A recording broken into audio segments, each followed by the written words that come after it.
Hello. Hello, मैं आपकी बेटी की सास बोल रही हूँ जी। हाँ हाँ जी, पहचान लिया। ये आपने दूसरे नंबर से कॉल किया है क्या? आपको नंबर से क्या मतलब है? आप एक काम करो, अपनी बेटी को ले जाओ यहाँ से। क्यों जी, हमारी बेटी से कोई गलती हो गई है क्या? अच्छा, अब ये भी मैं ही बताऊँ आपको? मेरे बेटे की शादी को 3 महीने हो चुके हैं और आपने कहा था कि जो बचा हुआ सामान है ना वो शादी के बाद भिजवा देंगे। अभी तक तो भिजवाया नहीं ना। और आपकी बेटी, इसको कोई काम की कह दो तो महारानी को कुछ आता ही नहीं है। आपने इसको कुछ सिखा के भेजा है या नहीं? सिखाया तो जी इसको सब कुछ ही है हमने।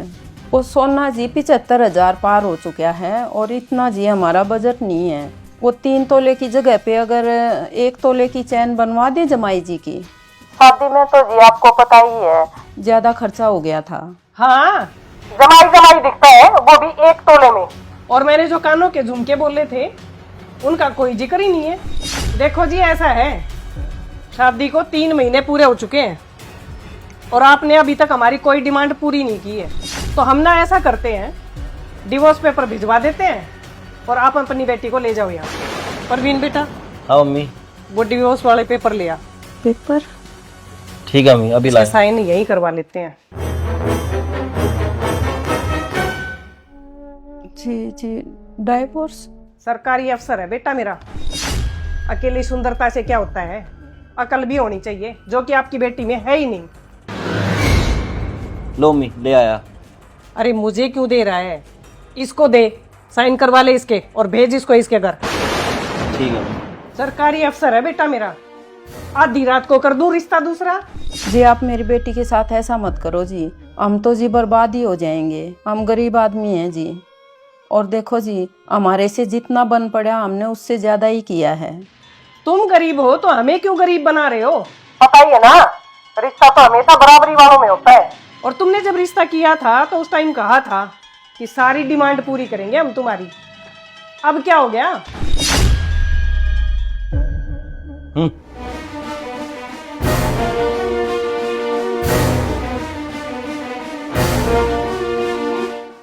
करवा लिए मेरे बेटे ने साइन आपकी लड़की से। कर देना इसकी शादी कहीं और, हमारे भरोसे मत रहना कि लेने आएंगे हम। बेटा अब इसका बैग दे दे इसको और चलती कर यहाँ से इसको। ये क्या हो गया मेरी लड़की के साथ? मेरे बेटे को तो बिल्कुल ही खाली गले रख दिया। अरे प्रवीण भाई। हाँ भाई। मैं तो एक छोटा सा कल रखूं और मुझे तो ना शादी में पूरे 2 तोले की चैन मिली है। अच्छा भाई। हाँ, और भाई तू तो ऑफिसर है और अगले महीने तेरी शादी भी है। भाई तेरा तो ना 5 तोले की चैन का हक बनता है। हाँ हाँ, अरे सब अच्छा होगा भाई, सब कुछ मिलेगा, तो टेंशन ना ले। ठीक है भाई, देखते हैं।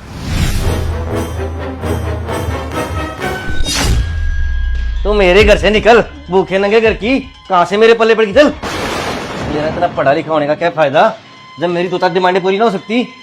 अरे सरकारी अफसर हूँ, थोड़ा बहुत तो मेरा ही बनता है। निकलता है यहाँ से। और सुन, आगे से आस पास दिखी ना, जान से मार दूंगा।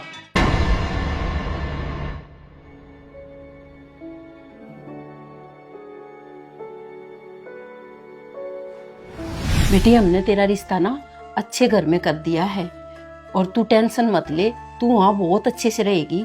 और लड़का ना सरकारी अफसर है, सरकारी अफसर।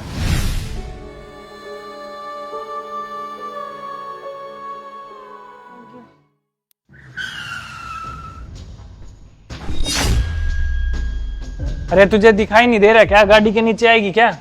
अरे प्रियंका, तू इस सोसाइटी में कैसे? देवेंद्र तुम, और पुलिस की वर्दी में? हाँ हाँ, अभी ज्वाइनिंग हुई मेरी। और तू रो क्यों रही है? देवेंद्र अभी ना मेरी 3 महीने पहले शादी हुई थी परवीन से। अच्छा, वो परवीन जो शायद सेक्शन ऑफिसर है? हाँ वही। अच्छा, फिर क्या बात हो गई और तुम रो क्यों रही हो, बताओ मुझे। मेरे ससुराल वालों ने ना दहेज मांगा था हमसे और मुझसे ना डिवोर्स पेपर पे साइन करवा लिया जबरदस्ती। और मेरे पापा गरीब हैं, हम कहाँ से लाएंगे इतना दहेज। और मेरी सास ने तो ना मुझे इतना तंग कर रखा है, मैं तो घर जाने की बजाय मरने की सोच रही हूँ। पागल है क्या तू? तू ना ऐसा वैसा कुछ मत सोच, और हाँ, जैसा तुझे मैं बोलता जाऊं ना, तुझे सेम वैसा ही करना है। चल तू मेरे साथ, मैं बताता हूँ उनको, आजा।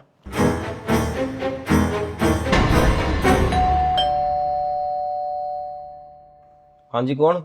इंस्पेक्टर देवेंद्र। क्या काम आपको? चल काम अंदर बताता हूँ, चल।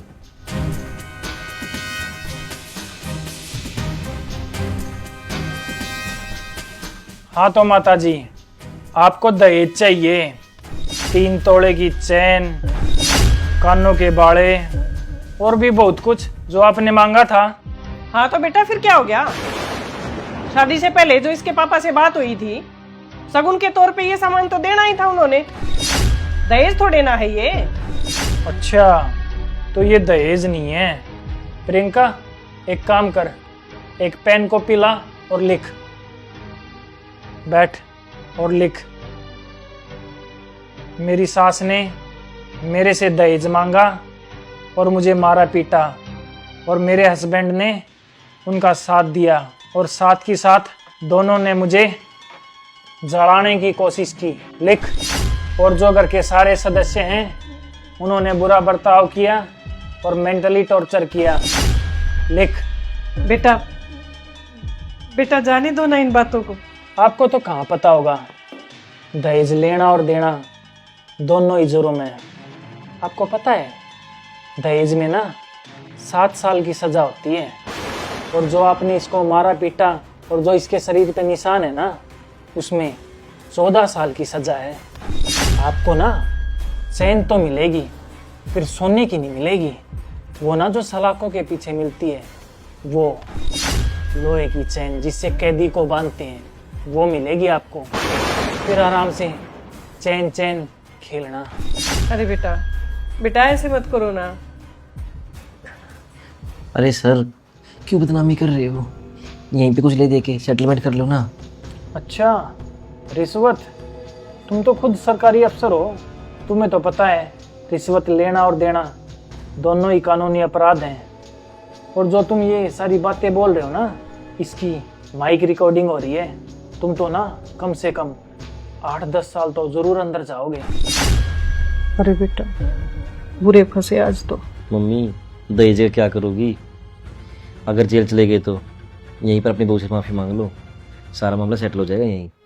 प्रियंका बेटा हमें माफ कर दो बेटा, हम ना दहेज के लालच में बिल्कुल ही अंधे हो गए थे।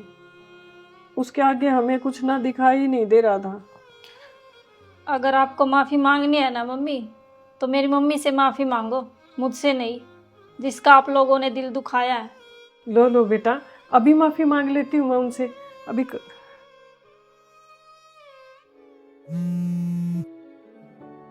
हेलो। हेलो। हाँ जी, मेरी इसके पापा से बात हो गई है जी, हम अरेंजमेंट कर रहे हैं, हम लोन ले लेंगे जी, आपको पूरा दहेज दे देंगे।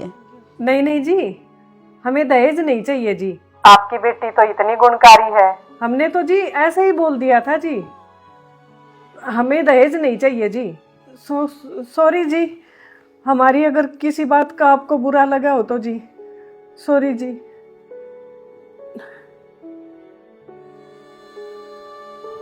हे भगवान, ये चमत्कार कैसे हुआ? ये लो बेटा, अब तो मैंने आपकी माँ से भी माफ़ी मांग ली है और आपसे फिर से माफ़ी मांगती हूँ बेटा। हाँ तो दोस्तों, देखा आपने आखिर में दहेज के लोभियों के साथ क्या होता है। तो एक प्यारा सा कमेंट करके ये बता दो, इन दहेज के लोभियों को माफ कर दिया जाए या इनको जेल में बंद कर दिया जाए। राम राम।